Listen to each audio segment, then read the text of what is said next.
Bonjour tout le monde, on se retrouve pour cette deuxième ronde du championnat d'Autriche par équipe. Alors pour ce second match, on a Shahriar Mamediarov qui vient nous renforcer au premier échiquier. On a à peu près 250 points Elo de moyenne euh, d'avantage contre nos adversaires sur chaque échiquier. Donc on est plutôt très bien. Et moi je joue au dernier, au sixième avec les Noirs contre Andreas Diermer 2434. Donc je m'attends à le jouer, hein, même si on a l'appareillement définitif une demi-heure avant la partie. Je sais que j'ai de bonnes chances de jouer contre lui. Et il joue pas mal de lignes et il envoie des 4 aujourd'hui, des 4, des 5. Joueur assez solide. Je joue mon coup habituel, C4. Dès prend C4, un gambit-dame accepté. Euh, bon, je me suis décidé un gambit-dame accepté. Même si c'est pas ce qui va me donner le plus de chances de gain. Euh, la veille, moi j'étais. Alors je sais que je vais jouer contre lui, mais lui il sait pas trop. Parce que la veille, je jouais au cinquième échiquier. Et donc il a quand même quelques joueurs à se préparer. D'ailleurs, il me dira après la partie qu'il pensait jouer quelqu'un qui n'était pas présent. Il pensait jouer Arkady Najdic, mais qui finalement n'était pas avec nous sur le week-end. Euh, donc bon, il peut pas se préparer à tout, et ça fait longtemps qu'on lui a pas joué de Gambit Dame accepté. Donc il réfléchit quand même pas mal, il joue E3, un coup qu'il avait joué, et là son adversaire lui avait joué E5, moi je joue plutôt cavalier F6, fou prend C4, E6, cavalier F3, A6, petit roc, et je joue C5. Et là il va réfléchir pendant un bon quart d'heure, parce que même si c'est ultra théorique, hein, je l'ai eu sur plusieurs parties déjà depuis le début de la chaîne, cette position, euh, lui, bon, comme il a pas trop regardé mes parties quand même, euh, il, il me dira ce que je savais, hein, qu'il n'avait pas eu cette position depuis une dizaine d'années. Mais il choisit l'ultra solide B3. Je prends, cavalier prend, fou E7, fou B2, petit roc, cavalier D2, B5, fou E2, fou B7. Alors, ultra théorique jusqu'ici.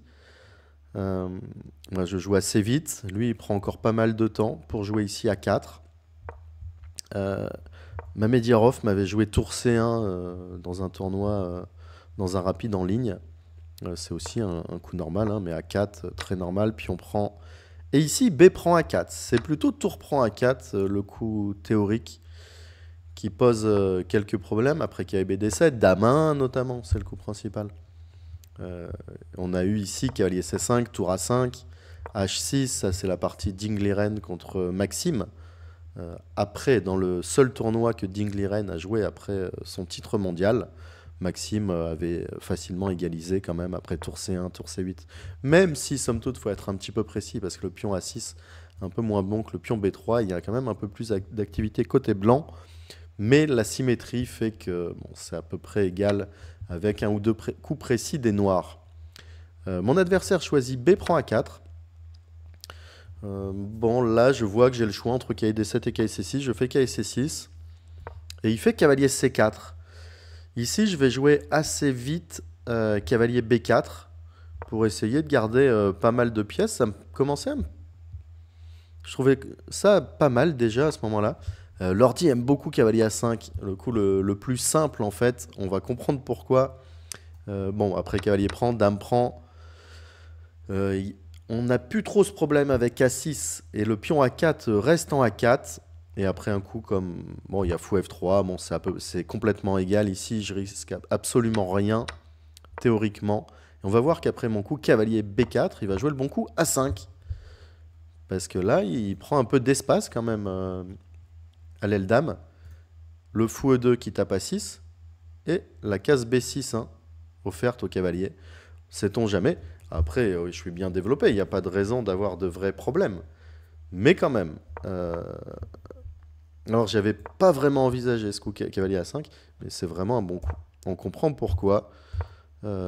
Après cette suite, qui est B4 A5. Ici, je vais bien jouer en jouant cavalier B4. J'avais prévu de jouer tour E8. Un coup prophylactique contre les cavaliers B6. Maintenant, si cavalier B6, j'imagine que je peux mettre un cavalier en D5 Et j'égalise, peut-être qu'il peut y avoir une répétition, notamment. Mais disons que cavalier B6, ça n'a pas trop de force. Ici, il choisit tour C1, logique. Et ici, je vais jouer assez vite, cavalier A2. Tape sa tour. Évidemment, il me joue tour A1. Ici, en vérité, tour C2, c'est un très bon coup. Je pensais, j'ai joué vite cavalier A2 pour réfléchir après la répétition de coups. Parce que je me suis dit, de toute façon, tour C2, ça a l'air très bien pour moi. Je peux faire cavalier B4, tour D2 et dame C7. Profiter du fait que cette tour n'est plus sur la colonne C et développer ma dame sur une bonne case. Mais ici, bizarrement, après le très fort cavalier B3, que j'avais pas envisagé, c'est pas si facile pour moi. Il menace fou E5, il tient la case C5, il tient bien A5, parfois des tours D7. Ici, le meilleur coup après cavalier B3, c'est cavalier G4, parce que justement, si tour D8, fou E5, dame C6 menace de prendre en G2, ici F3, et j'ai pas vraiment de bonne case, parce que j'ai une bonne case pour les cavaliers, mais dès que le pion est en 4, ça prend cette case. Cette batterie, elle tape nulle part, elle tape sur un des forts pions blancs. Donc c'est mieux pour mon adversaire. Après cavalier B3, il fallait que je trouve le fort coup cavalier G4. Menace H2, ça donne pas une pièce évidemment, parce qu'après fou prend G4, dame prend C4, ça va pour moi. Mais il défend avec G3, et après tour FD8, fou D4, encore un bon coup. Ici, bon, ça va, mais je souffre un peu. Hein. Il y a des petites menaces ici, il a de l'espace. Et bon, dame C6, F3. Bon, après, vraiment pas facile hein, à jouer, à décider ses premiers coups côté blanc. Donc, bon, je comprends mon adversaire. Après tour C1, il joue. Après tour C1, cavalier A2, il choisit tour A1. Il me force à revenir en B4, hein, parce que si je joue dame D5, ici, il joue simplement cavalier F3. Évidemment, donc pas tour prend A2, dame prend G2 mat. Évidemment, pas fou F3 parce qu'il y a la case C4 en l'air. Mais ce cavalier F3. Et ici, c'est un peu mieux pour les blancs, hein, après cavalier B4. Même cette finale, elle est un petit peu désagréable pour moi. Dame prend D5, voire fou E5. Un peu désagréable. Donc après tour 1, je fais cavalier B4. Il me rejoue tour C1. Et j'essaie de trouver quelques coups ici quand même. Parce que, bon, je joue un 2434, hein, 220 points, 224 points de moins. Alors même si je sors de beaucoup de parties d'affilée, j'essaie de trouver, mais bon, je trouve pas vraiment d'idée. Parce qu'on peut, par exemple, sur un coup comme cavalier E4, il joue le fort dame A4. Tient bien le pion. La tour qui peut arriver en D1. Imaginons cavalier D5, ouais, tour FD1.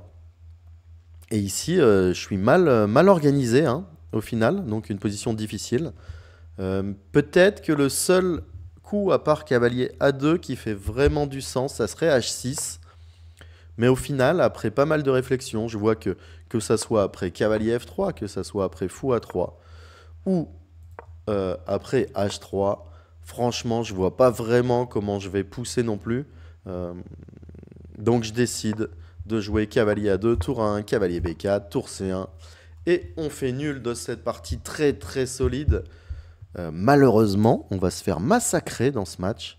On va perdre sur les deux premiers et faire que des nuls, mais on va vraiment souffrir.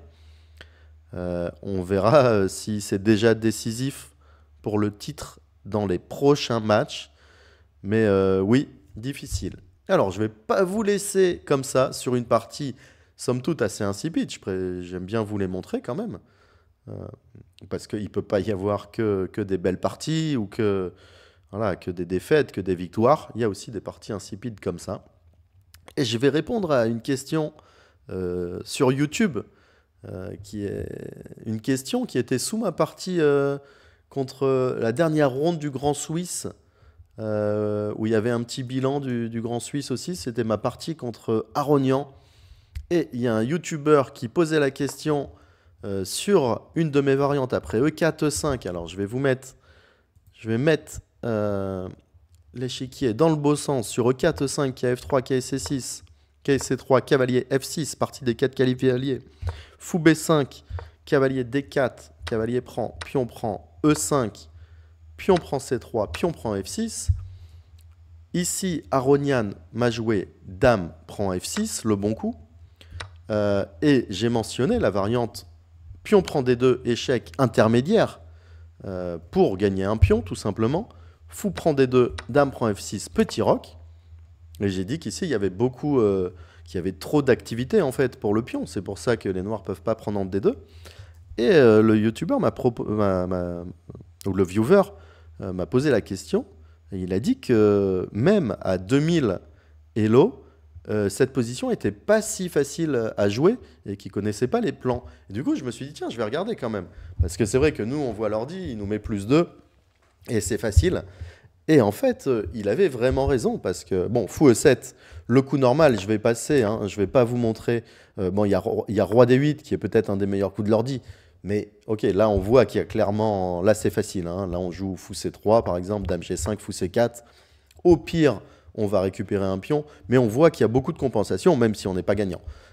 Mais c'est clairement mieux pour les blancs, il n'y a pas de doute. Le doute, il advient après Fou E7. Parce que là, c'est sûr que si les noirs ont le temps de faire petit roc, c'est 6D5, c'est un gros pion de plus. Donc Fou E7, ici, le bon coup, c'est Fou C3. D'ailleurs, je m'étais arrêté ici, je crois. Et ici, évidemment, il faut regarder le coup Dame G5. Fort coup, parce que ça protège G7 et ça attaque B5.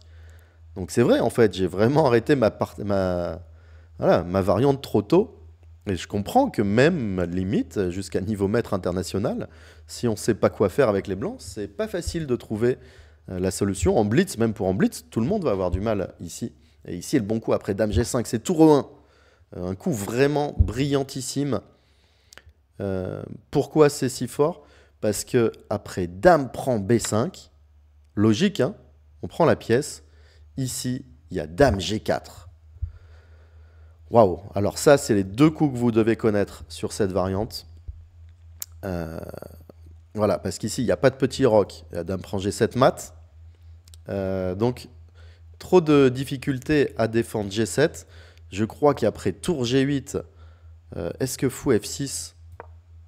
Fou F6, il y a D6. Ah, Fou F6 ne marche pas. Mais après tour G8, on peut prendre E7. Oh, c'est compliqué encore. Roi prend E7. Dame E4, échec. Oh, c'est quoi cette variante? Roi D8. Dame H4. Ouais, vous avez encore un peu de boulot. Parce que sur G5, il y a Fou F6. Et sur F6, ça va être un peu la même chose que sur G5. Fou prend F6, pion prend F6, Dame prend F6, Roi E8, tour E1, suivi du mat. Alors tout ça, vous allez le trouver assez facilement si vous arrivez jusqu'à Dame G4. Après Dame G4, j'ai noté le coup principal qui était pour moi l'avancée du pion D, hein, que ça soit en D6 ou en D5. Mais c'est vrai qu'en vous faisant cette vidéo, ce tour G8... Alors, je rappelle, tour prend E7 ici, qui gagne. Roi prend E7, Dame E4. Sur Roi D8, il y a Dame H4, échec. Et sur Roi F8, simplement, tour E1. Et les noirs ne peuvent pas empêcher Dame E7, soit Dame E7, soit Dame E8 mat. Donc, on en est là. Dame G4. Ici, le pion D peut avancer. Alors, j'ai regardé D5, mais sur D6, j'imagine, ça sera la même chose. Ici, il y a Dame prend G7. Et sur tour F8... vous pouvez chercher le gain. Le gain s'obtient par Fou F6. Et maintenant, bon, si simplement Dame C5, tour prend E7, on va avoir un net avantage matériel. Et si Fou E6, il y a le très joli tour prend E6. Parce que pion prend E6, c'est impossible à cause de Dame prend E7. Mat. Donc ça, c'est une petite variante à connaître. Sur Fou C3, Dame G5, tour E1, donc on vient de voir... Dame prend B5, Dame G4. Là, les blancs gagnent. On peut se dire qu'après tour E1, il y a aussi du petit roc, simplement. Qu'est-ce qu'on fait sur petit roc? Ici, il y a tour E5. Donc, il attaque la dame. La dame doit rester en défense du Fou E7. Donc, par exemple, Dame H4. G3.